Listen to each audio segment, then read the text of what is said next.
आज से ठीक लगभग 14 बिलियन ईयर्स पहले ऐसा कुछ हुआ जिसने सब कुछ बदल कर रख दिया। आज हम अपने ब्रह्मांड में जो कुछ भी देख सकते हैं वो सब शुरुआत में नहीं थे। तो कहाँ से आया ये सब कैसे शुरू हुआ, आइए जानते हैं।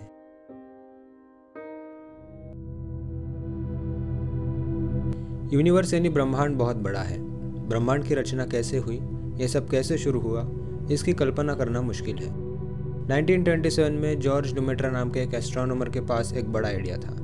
लुमेट्रा ने कहा कि बहुत समय पहले यूनिवर्स यानी ब्रह्मांड की शुरुआत एक सिंगल पॉइंट यानी एक बिंदु के रूप में हुई थी। लुमेट्रा ने कहा कि अब ब्रह्मांड जितना बड़ा है उतना बड़ा होने के लिए फैला और एक्सपांड हुआ और ये बढ़ता रह सकता है। इसके ठीक 2 साल बाद एस्ट्रोनॉमर एडविन हबल ने यह नोटिस किया कि दूसरी गैलेक्सीज यानी आकाशगंगाएं हमसे दूर जा रही है और अब यह खत्म नहीं हुआ है। सबसे दूर की गैलेक्सीज हमारे पास की गैलेक्सीज की तुलना में तेज़ी से दूर जा रही है।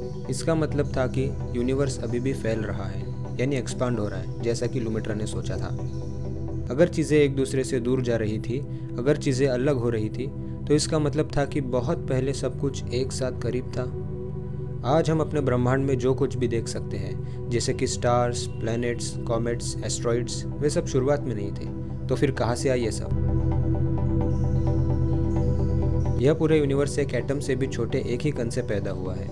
जब यूनिवर्स की शुरुआत हुई तब वह लाइट और एनर्जी के साथ छोटे कण यानी पार्टिकल्स थे। अब जैसा हम देख रहे हैं वैसा कुछ भी नहीं था। जैसे जैसे सब कुछ फैलता चला गया, ब्रह्मांड ठंडा होता चला गया और ब्रह्मांड का टेम्परेचर कम होता चला गया।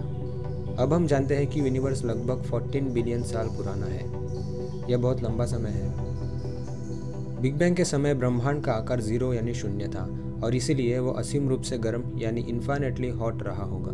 लेकिन जैसे जैसे यूनिवर्स का एक्सपांशन यानी विस्तार हुआ, टेम्परेचर कम होता गया।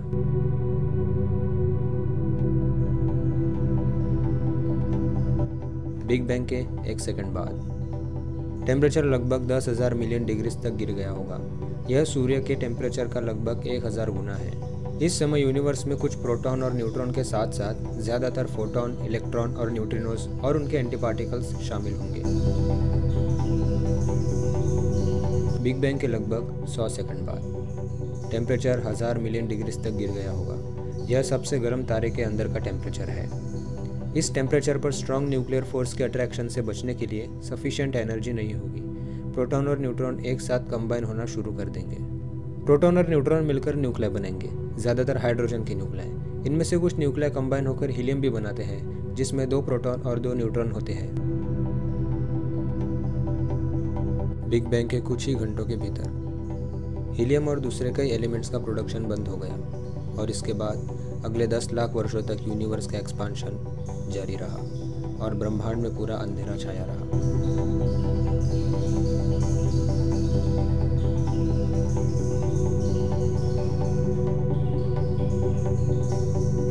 एक बार जब टेम्परेचर कुछ 1000 डिग्री तक गिर गया, तब इलेक्ट्रॉन्स और न्यूक्लिया के बीच इलेक्ट्रोमैग्नेटिक अट्रैक्शन को दूर करने के लिए सफिशिएंट एनर्जी नहीं थी। तब इलेक्ट्रॉन्स और न्यूक्लिया कंबाइन होना स्टार्ट हो गए। इससे बने एटम्स। लाखों साल बाद इलेक्ट्रॉन्स और न्यूक्लिया मिलकर एटम्स बने। ग्रेविटी के कारण गैस के बादल इकट्ठा होकर गर्म होने लगे और तब सबसे पहले स्टार का जन्म हुआ और फिर इन स्टार्स ने मिलकर गैलेक्सीज बनाई। यह गैलेक्सीज आपस में मिलने से बड़ी गैलेक्सीज बनी, जिसमें हमारी अपनी मिल्की वे गैलेक्सी भी है। जैसे जैसे समय बीतता गया, गैलेक्सीज में मौजूद गैस के छोटे छोटे बादल बनने लगे, जो अपने ग्रेविटी के तहत कोलैप्स हो जाते। जैसे जैसे यह सिकुड़ते गए यानी कॉन्ट्रैक्ट होते गए, गैस का टेम्परेचर तब तक बढ़ता गया जब तक कि यह न्यूक्लियर रिएक्शन स्टार्ट करने के लिए पर्याप्त गर्म न हो जाए। ऐसे बने स्टार्स। यह हाइड्रोजन को और ज़्यादा हीलियम में कन्वर्ट करेगा और गर्मी के कारण प्रेशर बढ़ेगा। यह बादलों को और ज़्यादा सिकुड़ने से यानी कॉन्ट्रैक्ट होने से रोकेगा। यह इस कंडीशन में लंबे समय तक हमारे सूर्य जैसे तारे के रूप में रहेगा, हाइड्रोजन को हीलियम में जलाएगा और एनर्जी को हीट और लाइट के फॉर्म में रेडिएट करेगा। जब एक मैसिव स्टार यानी विशाल तारे का फ्यूल खत्म हो जाता है तो वो ठंडा होने लगता है। इसके कारण प्रेशर कम होने लगता है और ग्रेविटी के कारण स्टार अचानक कोलैप्स हो जाता है। इमेजिन कीजिए कि अर्थ का 10 लाख गुना मास 15 सेकंड में कोलैप्स हो रहा है। कोलैप्स इतनी जल्दी होता है कि यह बहुत ज़्यादा शॉकवेव पैदा करता है, जिसके कारण स्टार का बाहरी भाग एक्सप्लोड हो जाता है और इसे ही कहते हैं सुपरनोवा। हमारा सन 2nd या 3rd जनरेशन स्टार है। यह लगभग 5000 मिलियन ईयर्स पहले किसी सुपरनोवा के मलबे और गैस के बादल से बना था। हैवी एलिमेंट्स की एक छोटी मात्रा एक साथ कंबाइन होकर उन बॉडीज का निर्माण करती है जो अब अर्थ जैसे प्लैनेट के रूप में सन या स्टार को ऑर्बिट करते हैं। ऐसे कई इंपॉर्टेंट प्रश्न हैं जिनके उत्तर आज हमारे पास नहीं है। पहला, अर्ली यूनिवर्स इतना गर्म क्यों था? दूसरा, यूनिवर्स इतने बड़े पैमाने पर एक समान क्यों है?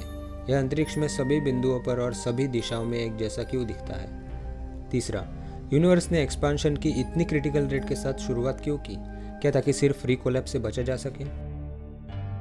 अगर बिग बैंग के 1 सेकंड बाद rate of expansion 1 lakh million में 1 भाग से भी कम होता तो यूनिवर्स अपने प्रेजेंट यानी वर्तमान आकार तक पहुंचने से पहले ही रिकोलैप्स हो जाता। दूसरी ओर, अगर 1 सेकंड में रेट ऑफ एक्सपांशन समान मात्रा से अधिक होता तो यूनिवर्स का इतना एक्सपांशन यानी विस्तार होता कि यह अब इफेक्टिवली एम्प्टी यानी खाली हो जाता। जनरल थ्योरी ऑफ रिलेटिविटी अपने आप में इन फीचर्स को एक्सप्लेन नहीं कर सकती या इन प्रश्नों के उत्तर नहीं दे सकती। ऐसा इसलिए क्योंकि यूनिवर्स की शुरुआत बिग बैंग सिंगुलरिटी पर इनफाइनाइट डेंसिटी के साथ हुई थी। सिंगुलरिटी पर जनरल रिलेटिविटी और सभी फिजिक्स के लॉज यानी नियम टूट जाएंगे। कोई पक्के तौर पर नहीं कह सकता कि सिंगुलरिटी से क्या निकलेगा।